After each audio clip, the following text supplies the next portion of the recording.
Welcome back to Caffeine Confessionals. We are here to talk about the challenge Ride or Dies, episode 6. My name is Allan. I'm joined by my lovely co-host. We have the Vermontian Zoe Trimboli, Hi. the Southern gentleman Luke Muncie. What's up, guys? I'm going to go out right and say it. I didn't think this was a good episode of the challenge, and I think it's been a good season, but overall, this was probably the weakest episode. From a storytelling aspect, it was solid because it compounded on last week's, but that's all it served as, just like a stepping stone to Jay and Michelle's inevitable next scenario. I liked the episode overall. I thought it was compelling, and maybe it's because I have a strong connection to the players involved. So I was on the edge of my seat for it. And I was a little uncomfortable throughout it, but I think that was just because I care about everyone in it. But I didn't mind it.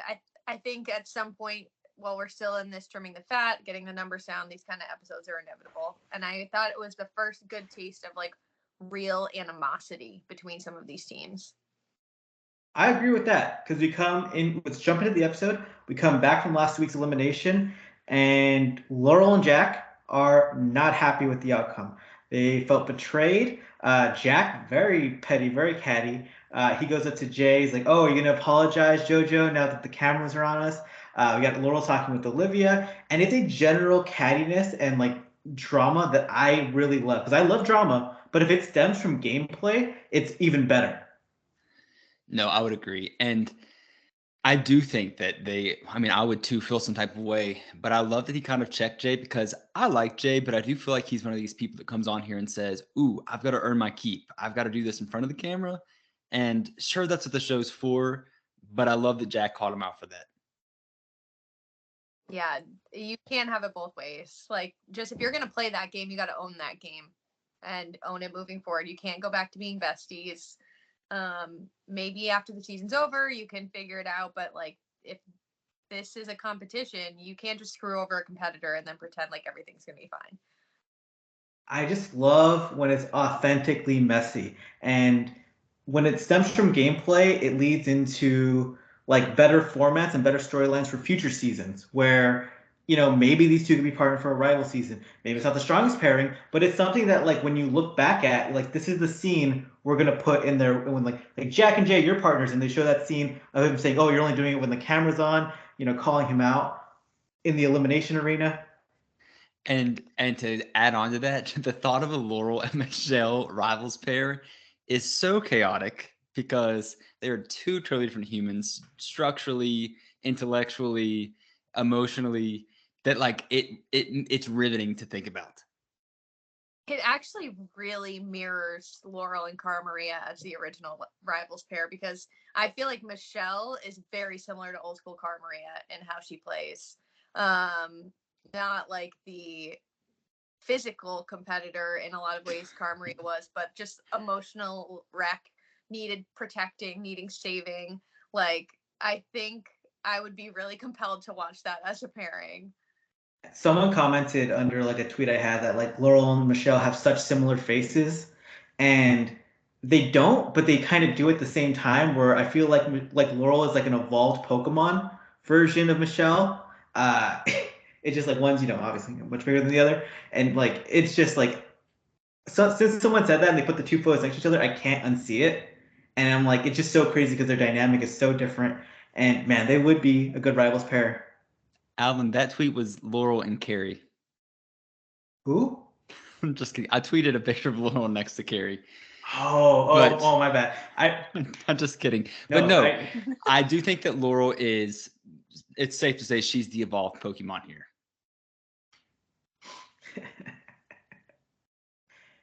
That's true. We go from the animosity and the drama to really heavy emotion building with Aneesa and Jordan talking about their friendship, how she's amazed by everything he does. Giant Bananas and Nani talking about their partnership and emotions. And personally, I hated it. I just felt like I felt like it's a retread of confessionals and scenes we've already got in this show. And I think when it happens before a daily challenge, I don't really like it as much because like last week we had a pool party and like that got me hyped and it got me excited. And I'm like, all right, let's get some physical competition now. Whereas my emotions were just really down and the daily challenge was kind of down, and it just I don't know. There was no momentum. Yeah, and we've already like hit on it every single week, as I'm sure everyone's feeling too. So I won't go too long on it. But the Jordan and Aneesa thing, they're not friends. Nani and Johnny, of course, you can make that argument. But even so, we as viewers know that they're friends because guess what the theme of this season is? Ride or dies. So I'd much rather have seen a pool party, them drunk. Yeah, I'm with that. I do like another note on representation matters. Like, I think that we can hit that point, but I don't think we need to have Aneesa talking about how amazing Jordan is every week. I agree. Representation does matter. We get it. Let's show it in some different ways. Even in sequencing, that's like the thing to me, where it's like if this had come after the daily challenge, where they're like, they've lost, they're a bit down, and they just show appreciation for each other, I think that would resonate more. Whereas now, it just starts the episode on such a low note. Not low note, but I don't know, not the excited pace. Yeah, and it just doesn't like follow with the theme of the episode, I guess. I mean, it does, but I think the challenge production team like overdoes their foreshadowing sometimes, where it's like, I wonder why we're getting this really intimate moment between Aneesa and Jordan. Oh wait, stay tuned. Yeah, that's always an alarm to me whenever we start getting these moments from people, especially people we haven't heard from a lot. I'm like, something is going to happen with them in this episode. We had one more thing happen before the daily challenge, and it was the situationship that Horacio has going on at home. Apparently, he doesn't have a girlfriend, but he has something at home someone at home he cares about, and that breaks up him and Laurel's like cuddleship going on, whatever that is. And she's heartbroken because she's like, "Damn, I thought I found my perfect man in 2 weeks on the challenge." And Horacio was actually a little upset because he's like, "That was my best friend in the house. That was the only person who like talked to me all day." He's like, "Olivia just hangs out with Nelson." I feel for him because I don't think he gave her any mixed signals. Like, sure, they hugged, sure, they spoke when they were out, but like, I think that he did view it as friendship. And we said this a couple weeks ago, but like, she made a lot of like passes at him of like, I'm flirting with you. Here's this. And he was just like, I'm timid. I don't really like pursue people. Almost kind of just like, I don't want to say letting her down easy, but not letting her think like, I'm enamored with you. But again, they're in this house 24/7 together. I can totally see where she was like, okay, this is my person. Yeah, I don't think he was intentionally leading her on. And I think that was like his light bulb moment where he realized he was leading her on and then had to come clean. I think he's just like too pure and too precious for this world because I think he is a genuinely really good guy. And I do think that he really cares about her. Like, I totally believe that. I just think he woke up to her feelings for him and realized that like he wasn't exactly where she was. It was endearing. I think he just genuinely liked having a buddy in the house, especially like he's not the most outgoing person. And she was going to be his friend no matter what. And like just to have that person you can talk to, it goes a long way. And we got Laurel tears, which are authentic because one thing about that girl, I know she does not like to cry. No, she does Yeah, and not. she won't fake anything for the cameras. Like, nothing. Everything you get from her is 100% real. All right, that is our pre-daily challenge portion. Now into the daily challenge, and this was a snooze fest in my opinion. Players had to run over to a dirt mound. They had to dig up the dirt mound. There was a bag of puzzle pieces in it. They grab one puzzle piece. Their teammate then goes over to a crank. They have to crank it or something in the air. I don't know what's going on there. They have to. Then the other teammate digs up the second puzzle bag that's deeper in the ground. They then run out to another area where they zip line down to the water. And what's funny is they showed a pretty realistic speed of zip lining, which was like not very fast, but it's much faster than swimming. But it just didn't look very cool. Well, it was They almost then like, oh, go ahead. Oh Sorry. my bad. Just gonna finish, and then they get to the ground, and then they have to unscramble some words, 4 words, and then the first thing to do that wins the daily challenge. Go into it, Luke. It was just almost like they're like, we have this really cool puzzle with some play on, partnerships, pairs. How can we make this extreme? And it just didn't translate the best. They tried. They tried. Because, I mean, if it had just been a puzzle, we would be saying, okay, that was lame. But Before it even started, I realized that the getting to the zip line first didn't really matter because it only gave your partner less time to get you closer. So it really negated any advantage that there was. I didn't really get it. From a vantage point too, it was just tough camera work for them. Where like we weren't getting a good view of them digging, a good view of the zip line, a good view of the swimming, a good view of the puzzle. There was just like visually, it wasn't fun to watch. It took a long time. Like last week's daily challenge took forever, but it was physically intensive, and you were like left impressed by people. This daily challenge didn't really know what was going on a lot of the time. Really no real firm grasp of stuff, and it's they did Luke's favorite thing. It was two heats for some reason. I don't know why. It was two heats. And my only justification for that, I guess, is that there's so many teams still left in the game, but it just doesn't do it for me because it's not a true like race at that point. And this challenge in particular had me really wondering if people's bags were buried at different depths, because there was such a stark contrast between how quick some people were digging out their bags and how others just couldn't find them. And I do not put it past production to try and hand certain people wins, because Nani and Bananas and Tori and Devin got their bags so fast. Yeah, and I remember when Laurel and Jack, who like Laurel was the one person who did not get her back. Uh, when they first got there and I saw them digging, Jack was not digging well at all. He was like, Laurel was doing double hand like a pro, and she couldn't find her bag at all. I'm like, she was doing great. I was like, man, that girl knows how to dig. Yeah, I mean, and from a production standpoint, I suppose you wouldn't want Laurel and Jack to win because it'd be obvious what they do. Uh, I don't know. It just sometimes it's just really obvious what's going on. And did they have the same set of words for both sides? Like, Yeah, Yeah, I they think did. so. I'm guessing they made the first heat go somewhere else, but the other heat got Amigo way faster than everybody else did. But there were more Hispanic people in the second heat too, so maybe that was it. tough look for Devin as a dyslexic in this challenge. Tough look. But yeah, Olivia and Horacio come in second overall, which if this was a tribunal season, they would be in like multiple tribunals. They still haven't won a daily, but they've come really close a lot of times. Jay and Michele get the win. It's a come from behind win of sorts. Good for them. It's like they should actually be very proud. You win two daily challenges in a row. That's like extremely impressive. But everything else that's like just overshadowing it, really just it's hard to really appreciate it.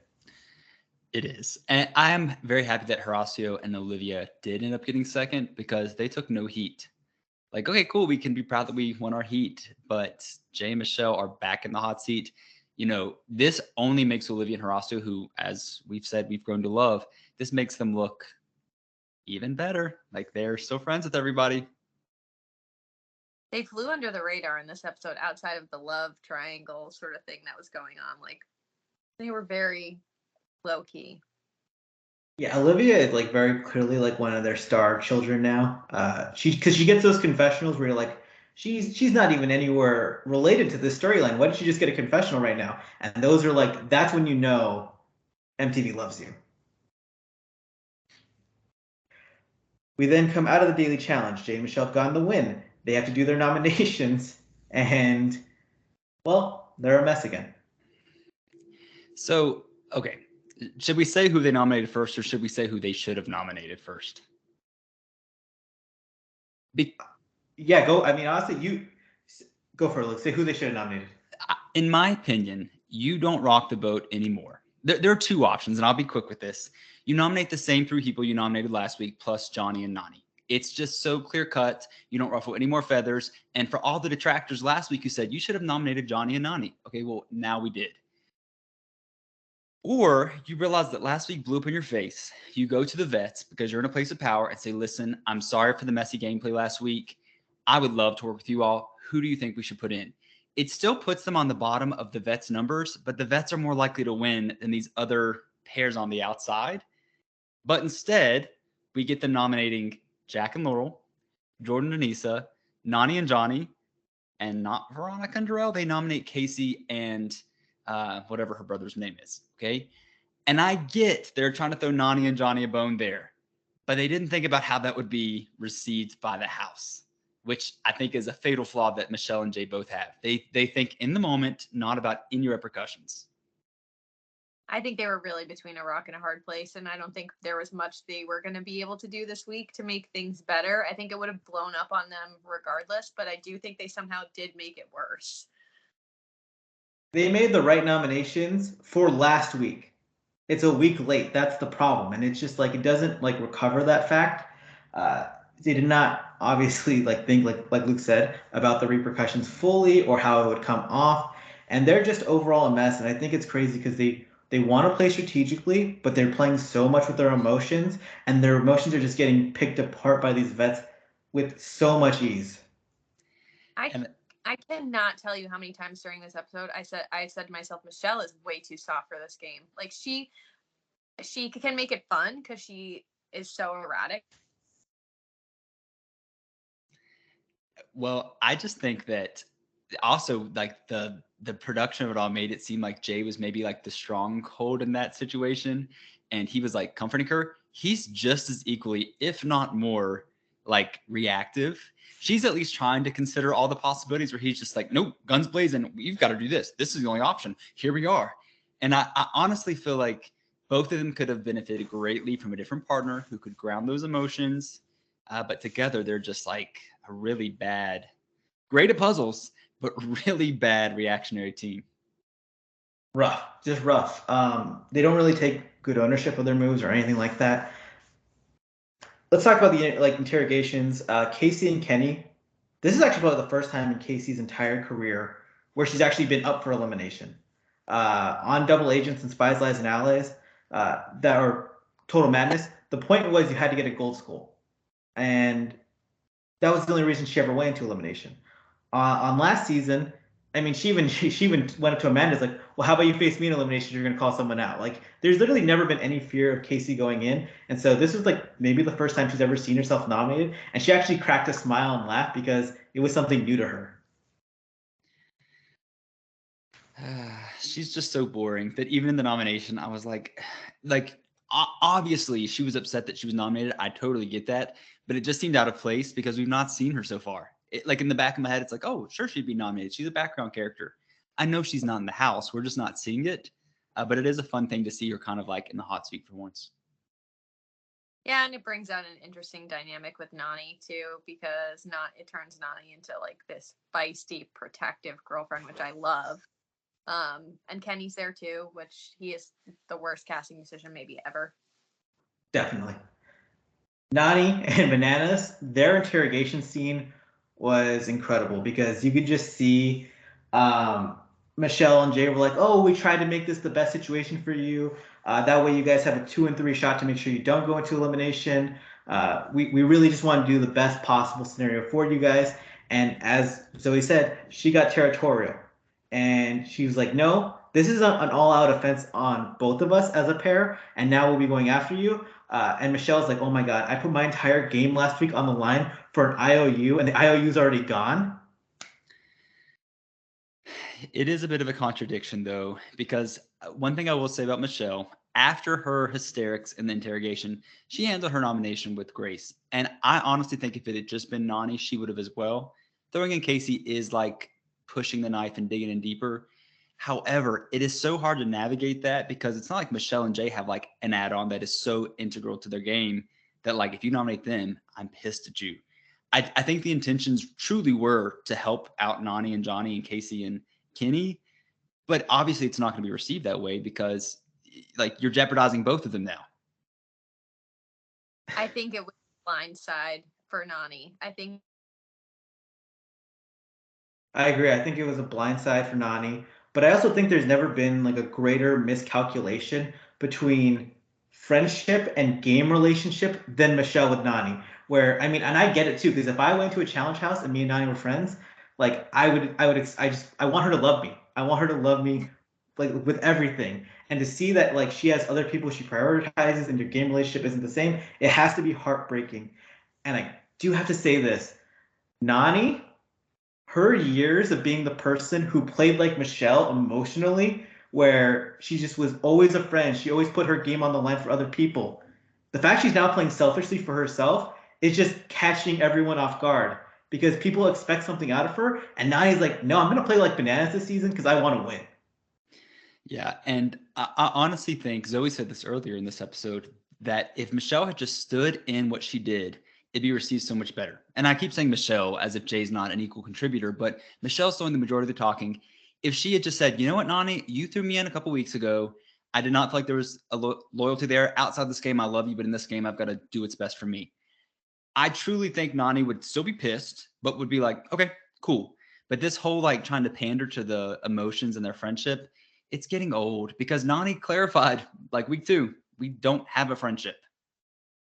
I mean, I think it's like a friendship, but it's not on the level that Michelle thinks it is. I think there was a friendship. I don't know that there is anymore. No, Nani will eat Reese's peanut butter cups, as she calls them, with Michelle. She will drink wine and talk about life with her. But when it comes to the game, she already has her own portfolio, her own like itinerary, and who is a priority to her. You just mentioned Jay though, Luke, and let's talk about Jay because Jordan put him in a body bag, in my opinion. Jordan literally he put the entire game on the line in an objective way where he's all like, well, you're telling people this, your actions say this, you're telling me this. Like, I have no idea what's going on. There's no way I can trust you. You're playing a scared game. And he got to be Jordan finally. He's like, he's been waiting to be that asshole all season, and it was perfect. And it was just a perfect amount of asshole that was subjective and objective at the same time. And Jay, his skin was crawling. He was on his toes. He lost it. Like, I just would watch him unravel, and it was fascinating to me because I was like, I don't think Jordan was saying anything that out of character or that surprising, but I was shocked at how offended and upset that Jay was. I was like, oh, fragile ego? Okay, I see it. I understand. Yeah, I do think it's mostly fragile ego. But they, well, I should say Jordan and even Aneesa made really strong points in that like you keep coming to us and telling us these things, and then the next time we see you, we're jeopardized because of this. Again, just shut up, Jay and Michelle. Like I almost said earlier, I wish we could have seen some of these conversations before the nomination with like Nani and Johnny, but we did with Jordan and Aneesa. Like, duh, they're going to react the way that they did. I almost wish we could have seen some conversations between Michelle and the army that she's building that they alluded to later in the episode. But I'm halfway considering that it's not even happening. Like she's just bouncing ideas off Amber B, which isn't the best idea either. Which Jay just throwing a shot at Amber B and Chauncey in the nominations, like, and maybe we should just nominate them because they're dead weight, and just not a great look at all. No, it's I not. I just couldn't believe how much Jordan got to Jay, and it was just like Jordan was having so much fun with it too. Where I mean, Jay tried to throw back like, "Oh no, Jordan, you're the one who's actually scared and afraid," and it's like, dude, Jordan pulled all those kill cards on free agents, knowing he only had one arm to punch in a wall, knowing he was gonna get eliminated. That dude's not afraid of you. He's not afraid of like he's gone at CT, he's gone at Cara, he's gone at West. He's not afraid of you right now, and it's just so funny because he did throw himself into elimination with his actions. There was already like a high chance he was going in because Casey and Nani were going to be in the draw, but he just wanted to prove a point, and that's he got under Jay's emotions, and he proved like Jay's game to him by him throwing him into elimination. And I think Jay and Michelle are both still relying on their survivor persona that they expertly had, by the way, of like, I'm an underdog, I'm up against everybody, but I'm still going to be triumphant. This is a totally different game. Like, these are not a fresh batch of people coming in to play this game that have never done it before. Like, you offend them, like, they're going to offend you right back. Whereas in Survivor, like, things can change week to week. The challenge is sometimes like that, but like these deep rooted relationships, you've known these people for years because both of them have at least a year at this point, like there's going to be backlash. They made their bed. They got to they got to lie in it. I'm sorry. I'm full disclosure. My connection is so glitchy. So we're making the best that we can out of this right now. We're having a great time here, and I gotta give respect to Aneesa for being a legit ride or die. Because in this moment, she was like, "Yeah, Jordan's putting us in elimination, but Jordan isn't wrong. I'm gonna let Jordan be Jordan because I'm riding with him in this moment because he's just speaking facts." Yeah, and dare I say, I'm not hating Aneesa this season, and we'll talk more about it later, but I feel like she's actually doing something more than just exist, which is cool to see. She did though, like blend in perfectly with the background of one of her confessional outfits. It was the exact same design and color as the background. I was like, "Oh man." That must have gave production trouble. There's one more thing before we get to the elimination arena, and that's Fessy cuddling up with Laurel and saying one of the most cringe things on the planet. Does Horacio hug you like this? Which, if you say that when like saying that as a human being, as a grown man, cringeworthy, crazy. What the hell is he saying off camera? Right. And I hate to do this, but I do want to backtrack just a second to the nomination ceremony. Laurel and Jack definitely took on a whole different persona this week.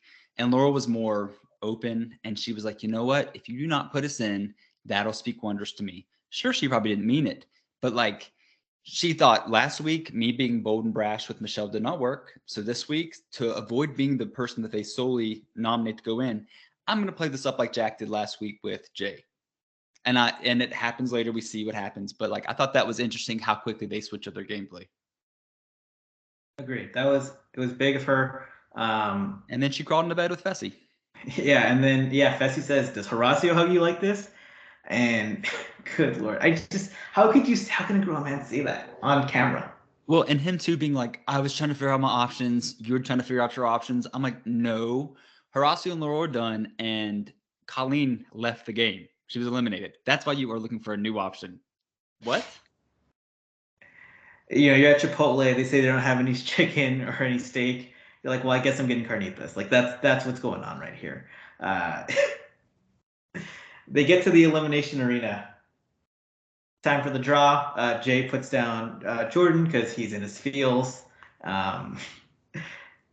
have the draw. Nani draws first. She immediately gets the safe, and like obviously it's a 1 in 3 chance, so anyone's gonna have a good shot at pulling it. But Laurel's face when Nani immediately pulls it was like, oh, that seemed a little rigged. Yeah. That was my thought too, honestly. I was like, I wonder if production told Nani exactly where that thing was. And I don't put it like not against them, but it was just like Laurel's face is what really sold it for me. In a perfect world, Laurel would have drawn the safe because she wouldn't have thrown in Johnny and Nani. She would have thrown in Kenny and Casey, and we could have been rid of those vermin. But it definitely seemed like production's like, hey, Nani, Johnny, like, let's just definitely guarantee this. It's right here. It's right in front of you. And what I do appreciate is the fact that, I think we were all expecting Nani just to immediately say, like, oh, I'm saving my girlfriend, Casey, right now, immediately. And instead, she actually talked about it. Like, this is like, I've been playing this game with Laurel for years. Banana's like, I'm so close with Laurel. This is someone I actually have like I love and care about. And it was actually like very heartfelt because, I mean, Laurel really just thought to herself, yeah, he's throwing me in. And then it wasn't just that. She got a really good moment of like friendship. Yeah, but which was great. And then I had to laugh and Laura was like, and I don't want this right now. I do not want to be sappy going to my elimination. I want to be pissed. But So it wouldn't have been right for Nani and Johnny to be like, screw you, you're going in. That wouldn't have been them. No, and they had to say that because it was true. That's how they felt. They were put in a shitty position and they wanted to be honest with Laurel that this is literally the last scenario in which all the stars aligned that they had to do this. We then have Aneesa and Jordan against Laurel and Jack. X's Jordan and Laurel in elimination. When was the last time we had X's in elimination? Do we count Hunter and Ashley? I don't think we count Hunter and Ashley, do we? I don't know. Wes and Kellyanne on Rivals 3, that was a thing that happened, but they never acknowledged that thing going on. So, yeah, X's in elimination. Good stuff. The elimination is a simple cardio game. They have to carry a bunch of cinder blocks from one area to another. Once they do that, a bunch of balls get released, a bunch of dodgeballs, and then they have to throw the balls at 10 targets. When you're done, one person will be defending the goal for their team, the other person will be throwing. It's a I don't know. I won't say it's a cool elimination. It was an elimination. I think it, and correct me if I'm wrong, because this is the first time it came to my mind. I feel like it maybe even the playing field a bit, just because it wasn't going to be something where like Laurel would completely smoke Aneesa, Jordan would completely smoke Jack.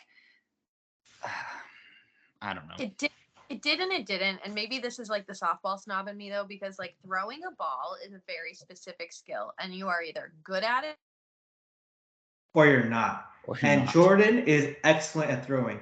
Jordan was scouted as a high school pitcher by the Detroit Tigers. He had the potential to be at least a minor league baseball player, at the very least.